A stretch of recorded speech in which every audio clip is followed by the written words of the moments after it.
Well, hey everybody. Welcome back to my channel. I'm Bobbie and this is Bobbie Reads. And today, you guys, I want to talk about the history of the United States. Okay, we're going to talk about just a lot of it. And the reason why we're going to talk about so much of it is because we are going to look at the untold history of the United States by Oliver Stone and Peter Kuznick. This book is a companion book that goes along with a mini-series. The mini-series, I believe, was on Showtime, but I could be wrong. I actually tried to buy it on iTunes, and I didn't see it there. You can buy, like, the DVD box set, but I'm one of those people who doesn't have a DVD player. So anyway, this book is amazing. It's incredible. It's an undertaking. Okay, this book is an undertaking. It starts right before World War I, and it goes all the way through to 2018. So that's the time span that it covers. This book just sheds a lot of light on different events that have happened in history. And one of the things right off the bat that was really surprising to me was the vast amount of things that are in here. Like there's so much in my mind.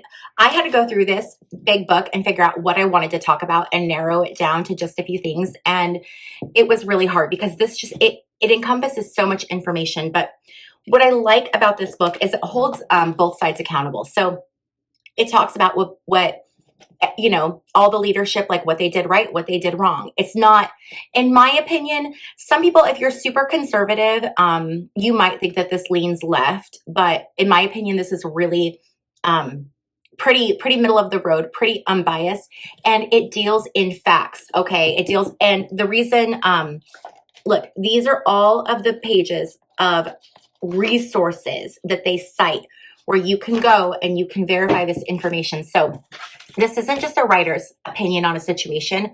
This is very well researched, data-driven information. Okay. So some of the things that I wanted to talk to you guys about in this book, let's just start off. We're going to start at the beginning. We're going to go chronological through this book. So we're going to start off with Mussolini. Okay.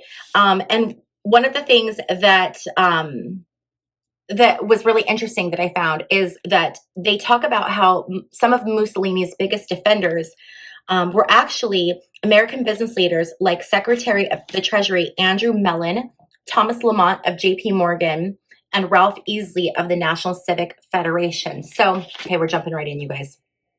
So Mussolini partnered with Hitler during World War II, okay? And I honestly think he kind of did it. I mean, he did it because he wasn't a good leader, but I think he also did it as just sort of a way of like protecting himself, you know, staying in that where he wouldn't be attacked, you know, be on the side of the bad guy versus like keep your enemies close, that kind of a thing. But what's just really staggering is how much actually the United States, specifically United States wealthy businessmen, supported and funded World War II, funded Hitler's rise to power, contributed to his campaign, pulled strings to get him into office as chancellery. Chancellery, is that what it was? Because he started off as chancellor. I guess he started off as the chancellor.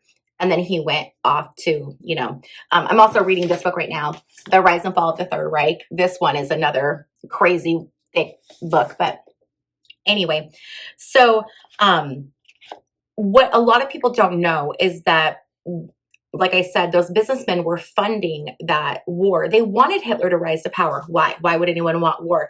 There's so much money to be made in it. All of the people that are that have been profiting, honestly, in the United States since World War I are these families. And the scary trend is that these people show up all the way through this book. Okay, it's like the younger, you know, their next generations, but these people that had power during, you know, the early 1900s, these are the families that right now are controlling a lot of stuff. They have a lot of power. So that was the first thing I wanted to mention, because a lot of people don't realize that U.S. business people were very much funding Mussolini, Hitler. Okay, so the next, oh no, I pulled my little sticky thing out. So this brings us to our next topic, which is the relationship between Russia and the United States. So it's always been kind of a strained, relationship because just of the types of governments that we have, right? Very different.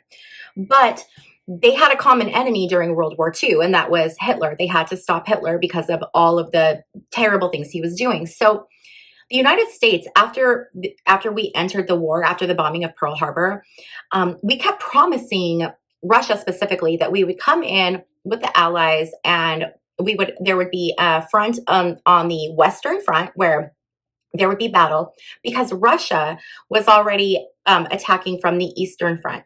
And the way to beat Germany was to encircle them, right, with troops from both sides. So the United States kept promising Russia, yes, we're going to get in, we're going to get in, we're going to get in. Okay, but we're going to push it out a little bit more. We're going to push it out a little bit more. Oh, it ended up being about a year and a half. I think it was like a year and 9 months after we said that we were going to enter the war. We entered the war. So we have really pushed Russia to deal with Germany because we were dealing with Japan in the Pacific. Okay, that was when, all of that stuff was happening. So a lot of people forget about those two aspects of the war. A lot of times we just automatically think about the war in Europe, but we forget that we also simultaneously we're having a war in the Pacific. So the United States was promising Russia relief throughout this period. We were promising that we would send different types of supplies and different types of weapons and just things like that. And what the U.S. would do is they wouldn't send things, or they would do really underhanded things. So one of the things was we were going to send Russia aluminum so that they could use it for whatever war purposes. But the aluminum that we sent was such low grade, low quality that it was unusable. So there is this history of the United States leadership. Specifically, we saw this really starting with Truman. FDR and Stalin actually had a really good relationship. And there's another quote in here that I will find for you guys. Oh, here it is. It says, he's talking about Ambassador Harriman, and it says, Ambassador Harriman paid a call on Stalin at the Kremlin and found the Soviet leader profoundly saddened by Roosevelt's death. So Roosevelt and Stalin had a pretty good relationship and they were able to work together. But as soon as Roosevelt died and Truman stepped in, then it was a whole different ballgame. And Truman he was, not following through on his word with things with Russia. He is responsible for dropping the bomb. But there was this other quote in here that Truman said, and it was just so disturbing. So this is talking about Truman when his first day of being in office as the new president, and he's telling these people there, a group of reporters, he's like, boys, if you pray for me now. And then he talks about it was not a false humility on Truman's part. He sincerely felt he was in way over his head and told everyone he met with that it was all a mistake and he was not qualified to be president. Okay, so Truman was Roosevelt's vice president. It was his third vice president because Truman had different vice presidents for each of his terms, and Roosevelt was in office for 3 terms. Okay, so Truman was the final VP. And this also talks about how Truman was selected.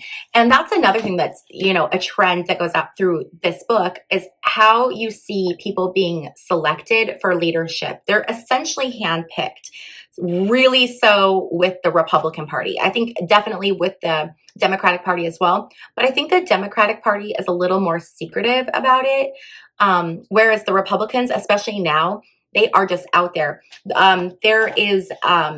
There are all kinds of meetings and all kinds of conspiracies that we can get into about the Bilderberg group, and there's the Bohemian Grove and just all of these crazy things, but we're not going to go down that. But this does talk about those things a little bit in here. So one thing I want to mention, so Roosevelt dies, Truman becomes president. Truman didn't feel like he was capable of being president. He was thrust into the situation. He's in war. And then after he becomes president, he finds out, by the way, we have an atomic bomb in development and it's almost ready to go. He had not been told this. Very few people knew about the bomb. Roosevelt knew and a few other people knew. Truman did not know. So Truman, who's sitting here saying like, I am not qualified to be president, is the man who made the decision to drop 2 atomic weapons. That's disturbing. And that's the trend that we see throughout this book and that we see throughout history, is that we have these people in leadership that are there because of their pedigree or who they know or who their daddy is, and not there because of their merits. And again, this goes on both sides. There was some stuff with Obama we'll talk about too, where there's just all kinds of stuff going on. So that was really disturbing when I read that about Truman. And another thing too is that there's been people that have talked about the dropping of the bombs, and they say, you know, the dropping of the bomb on Hiroshima was really debatable, because the other thing that they talk about in this book that I think is really important to know is that the war was essentially over. Japan was losing. They were trying to negotiate their way out of it. They had a sticking point that they didn't want their emperor to be removed, because in their culture, emperors are like appointed by God. So that was like one of their things. They didn't want their emperor removed. So, and they would fight to the death, all of them, for their emperor. So that was the only thing that they were holding out on. But other than that, they were ready to end the war. The atomic bomb didn't stop anything. It didn't prevent anything.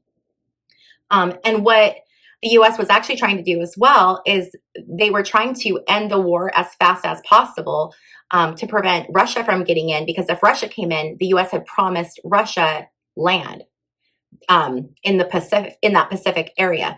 But if they would have been able to end it beforehand, the war, then they wouldn't have to give those concessions to Russia. And Truman I don't know what he was doing, because dropping the bomb didn't end the war. So the dropping of the bomb, really debatable. But then the second bomb that was dropped days later on Nagasaki, that is just a war crime, in my opinion. Okay. And there's a lot of that stuff that people don't really look into in history. They're really deep, dark. You know, let's look at the facts. Let's really look at the facts. Let's take the emotions out of it. Let's take the patriotism out of it. Let's take the politics out of it. And let's look at the facts of what happened during this time. Something else that happened that came out of World War II was the creation of the CIA. So we had the OSS, the Office of Special Services, and that was shut down, and the CIA was opened. And the CIA essentially was designed to, it says, Truman approved NSC 10-2, which called for propaganda, economic warfare, preventative, direct action, including sabotage, anti-sabotage, demolition, and evacuation measures, subversion against hostile states, including assistance to underground resistance movements, guerrillas and refugee liberation groups, and support of indigenous anti-communist elements in threatened countries of the free world. Okay, so that's what he gave the CIA permission to do. So the very first act, their first covert operation in 1948, was to subvert Italy's 1948 election to ensure that the Christian Democrats would win over the communists. So why do I mention this?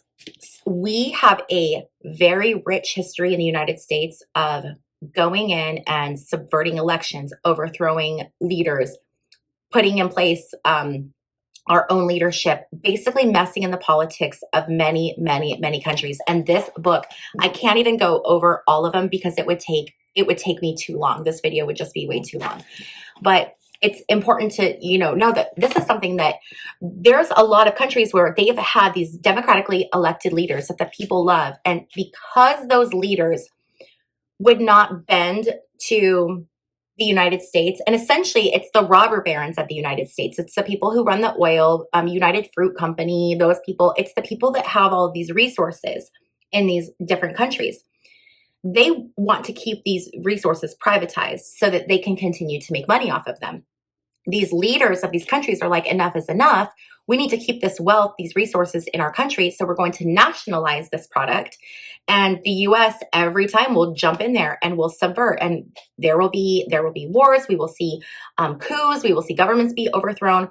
And what that has done is it's basically created this environment in the US where, not even in the US, excuse me, it has created an environment in the world where America is viewed as bullies And in my opinion, this is rightly so, because we have meddled in all of these people's politics. And I know that people have very strong opinions and people will like want to argue this, and they'll say, well, they were going to be dangerous or whatever. That all of that stuff that we're told about different people in different parts of the world, it's not true. It's propaganda that's given to us by our government so that we will believe these stories so that we're going to get on board. We're going to support our politicians, right? It's digging deeper. It's like it's doing the research. Okay. Do the research. So before you defend any of this stuff, go seriously, do a deep dive, because it's mind blowing. The stuff that happens that the U.S. has been responsible for. Going along the same lines, this book also talks a lot about Israel and Palestine. How in 1948, when the Jewish people were essentially given the land of Israel that the Palestinian people had been living on for 1,200 years. I know a lot of people are very supportive of Israel, and people need to understand that land that we now call Israel was Palestine for 1,200 years. 1,200 years. How many generations of families is that? If you want to know more about this, I did a full video on the complete history of the land of Israel. It's really informative. So I would really recommend you go check that out if you want to know more about that. But that was another situation where the U.S. arbitrarily came in and said, we're going to take this land in the Middle East and we're going to make this, Israel, and we're going to put all the Jewish people that are, because the U.S. didn't want to take Jewish immigrants. We took our quota during World War II. I think it was like 70,000 or 90,000. And then after that, we took no more. The U.S. did not want to deal with it. So what did our leaders do? They just pushed the problem to Israel. And now we're looking at, decades of war because of what was done. Once again, the U.S. went in and took land, like we did here on our own land, took land away from the people who were living on that land and said, we're going to give this to somebody else. So that was also something that was discussed quite a bit in this book. Another really interesting and disturbing topic that was mentioned a lot in this book is how close we have come to nuclear war, and how many of our leaders, both political and military, have wanted to offer up this just dropping a bomb. Like that is the solution for everything. Here is one example.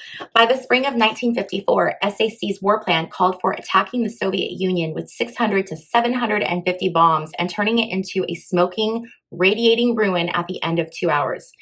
The plan involved killing 80% of the population in 118 major cities, or 60 million people.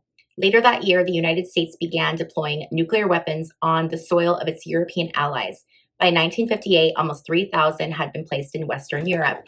And here begins now a bigger issue that we're dealing with today, which is the Russia issue.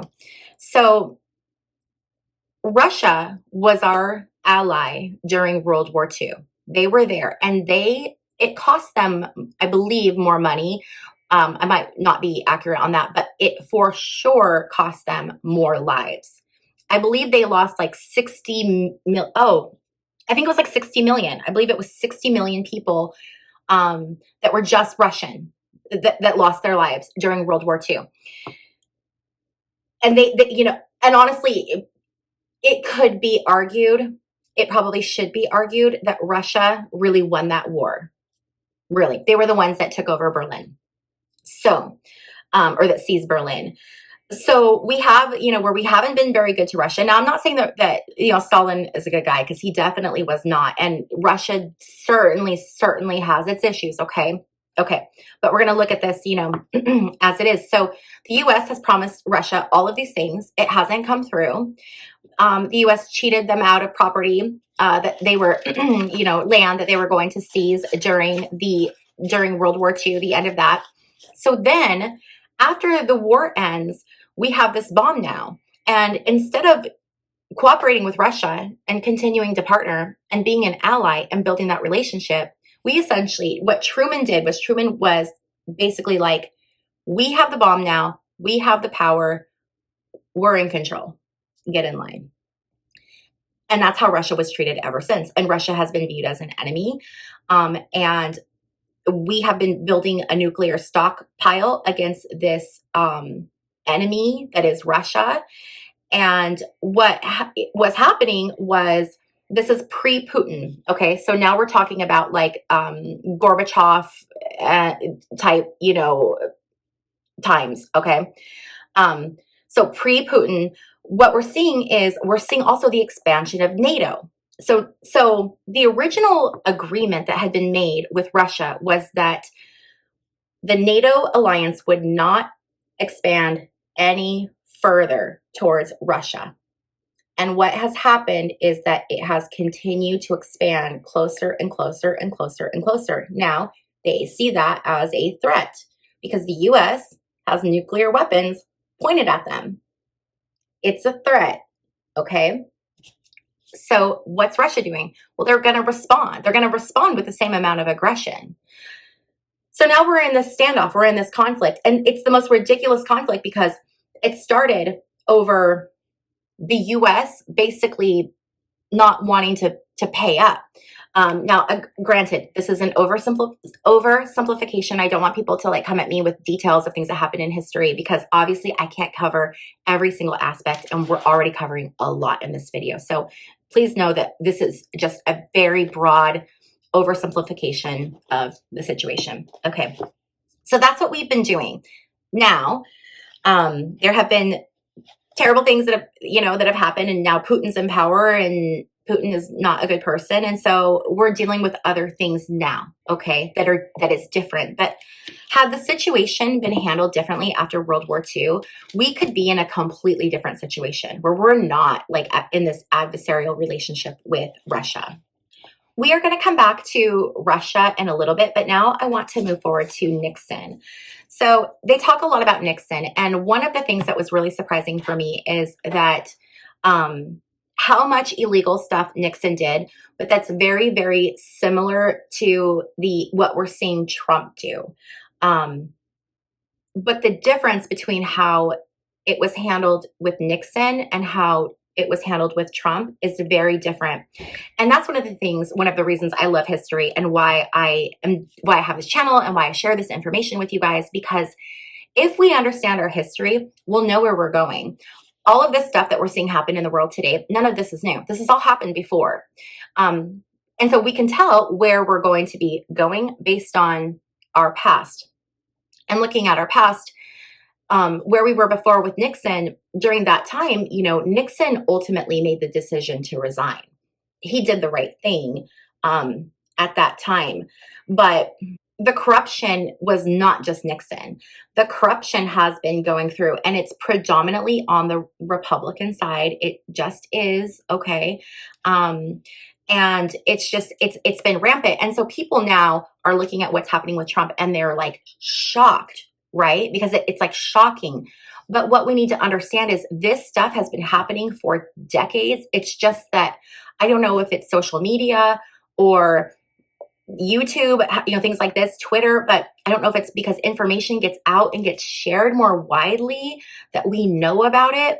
But we're so shocked at what's happening right now. But this is honestly stuff that's been okay and allowed for decades. So if we think it's just suddenly going to change, someone's going to step in and save us, it's not going to happen, you guys. The other thing that's really important to mention that this book talks about a lot is all of the different conflicts that the U.S. created as an excuse to go to war. It talks about, weapons of mass destruction. There were times when Oliver North lied about things that were happening in Latin America. We're always exaggerating. And another thing that this talks about is it talks about the war in Afghanistan, and it talks about a lot of different aspects of that and how essentially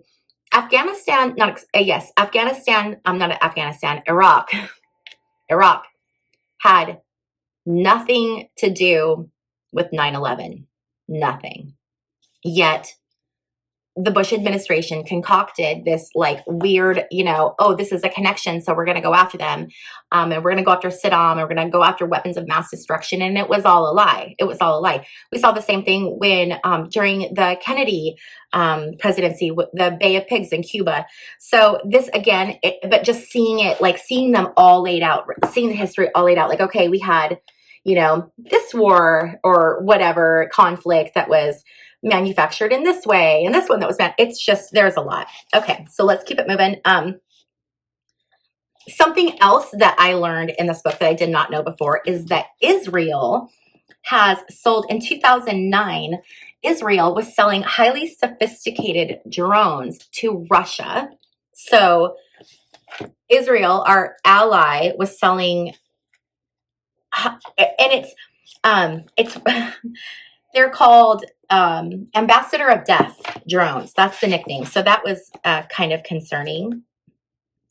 The other thing that this book talked about is it talked about Afghanistan, and it talked about how the U.S. went in and just took over that area, and we're looking for, we're indiscriminately killing people because they were terrorists. Most of them were women and children. But this book talks about, it says, the unexpected penetrations of war into the private domain of the home has been experienced by civilians in this is in Palestine, just like in Iraq. So it's talking about Palestine and Iraq as the most profound form of trauma and humiliation. And that's why the Muslim world so closely relates Israel and U.S., obviously because we have an alliance, but because the way that Israel has treated the Palestinian people is how the U.S. treated the Iraqis during the 2007 war, or whenever, the war that went forever. Something else that I thought was kind of timely is they actually have a picture in here of Donald Trump meeting with the president of the Philippines, Rodrigo Duterte. I'm totally butchering that. I'm so sorry, you guys. If you know how to say that, correct me in the comment section. This is the man who was just, I think, the beginning of this week, arrested by the ICC and taken back to The Hague for crimes of murdering people to try to get the drug problem under control in the Philippines. And it's funny because the quote in here is, Trump has praised Duterte's unbelievable job on the drug problem. And Duterte has been nicknamed the Trump of the East. So I thought that was kind of funny. This goes through Trump's first presidency halfway, but it doesn't go through the end of it. It doesn't go through his current presidency. So here is a good quote, or a good excerpt from the book where it's talking about that NATO expansion, how I was talking about before. We keep expanding NATO and it's coming across as threatening. This talks about Russian Foreign Minister Lavrov called in U.S. Ambassador William Burns to make clear that Russia would not under any circumstances tolerate NATO expansion to Ukraine, whose geopolitical significance had been laid out by Brzezinski in his influential 1999 book, Grand Chessboard. Ukraine is a geopolitical pivot because its very existence as an independent country helps to transform Russia. Without Ukraine, Russia ceases to be a Eurasian empire. However, if Moscow regains control over Ukraine with its 52 million people and major resources, as well as access to the Black Sea, Russia automatically again regains the wherewithal to become a powerful imperial state spanning Europe and Asia. Pentagon neocons Paul Wolfowitz, Scooter Libby, and Stephen Hadley had recognized the strategic importance of Ukraine in 1991 when the Soviet Union was collapsing. Hadley recalled, "We had a view that without Ukraine, a retrograde Russia would never become the threat posed by the old Soviet Union because of the enormous resources, population, and geography of Ukraine." So that would become an important element of U.S. policy from a strategic standpoint, an independent Ukraine as an insurance policy. Okay, now this talks a lot about the history of Ukraine and the history of Crimea.